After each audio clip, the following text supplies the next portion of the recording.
হুম, হুম। কোনোভাবেই বাংলাদেশে এই পতিত ফ্যাসিস্ট আওয়ামী লীগ সরকারের দোসর এবং আওয়ামী লীগ সরকারের কোনো নেতাকর্মী আবার ইলেকশন প্রক্রিয়ায় অংশ নিবে, এটা বাংলার জনগণ দেখতে চায় না। ইনক্লুসিভ ইলেকশনের নাম করার যে পায়তারাটা চলছে, সেইটার কারণে আমার মনে হয় যে আমরা এটার বিরুদ্ধে এখন অবস্থান নিয়েছি। আমরা শুধুমাত্র সেই বৈঠকে যে জাতীয় পার্টিকে দেখেছি এমনটি না, পুরো সময়টাতে একটা বছরে আমরা দু একজনকে শেষের দিকে বলতে শুনেছি মৃদুমন্দ ভাবে জাতীয় পার্টিকেও নিষিদ্ধ করা উচিত, কিন্তু এর আগে যখন যেভাবে আওয়ামী লীগকে নিষিদ্ধ করার দাবি উঠলো, তখন কিন্তু জাতীয় পার্টিকে নিষিদ্ধ করার দাবি আসেনি।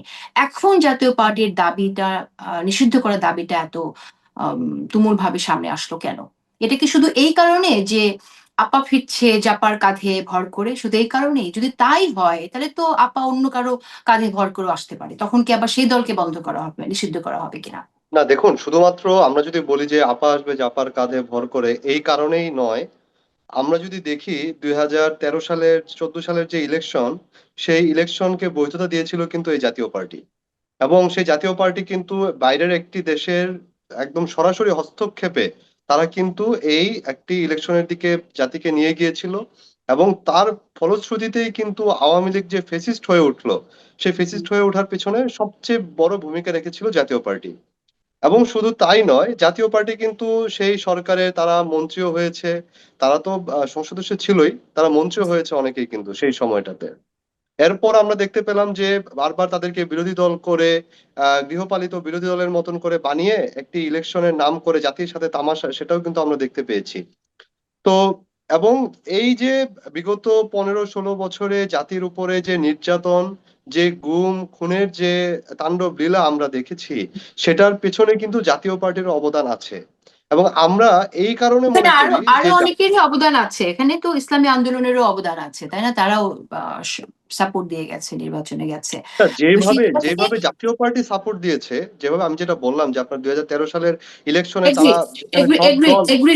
জাভেদ, হ্যাঁ। আমি এগ্রি করছি, কিন্তু আমার প্রশ্নটাই আমি ফিরে যাই, সেটা হচ্ছে তাহলে দাবিটা যখন আওয়ামী লীগকে নিষিদ্ধের দাবি উঠলো, তখনই কেন এই দাবিটা সামনে আসলো না? না, আমাদের পক্ষ থেকে কিন্তু আমরা তখনও দাবি করেছি। হ্যাঁ, আমাদের পক্ষ থেকে আমাদেরকে তখন বলা হলো যে না, সকল রাজনৈতিক দলের দাবি এরকম যদি উঠে তাহলে হয়তো রাজনৈতিক পরিস্থিতি অনেক আহ উত্তপ্ত হয়ে উঠতে পারে, কিংবা একটা টালমাটাল পরিস্থিতির সৃষ্টি হতে পারে।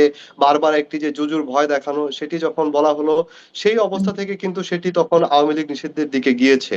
কিন্তু আমাদের যখন আমাদের মনে আছে, যখন জাতীয় নাগরিক কমিটি হিসেবে যখন ছিল, তখনও কিন্তু জাতীয় পার্টির বিরুদ্ধে তখনও একটা আন্দোলনের মতন ডাক এসেছিল।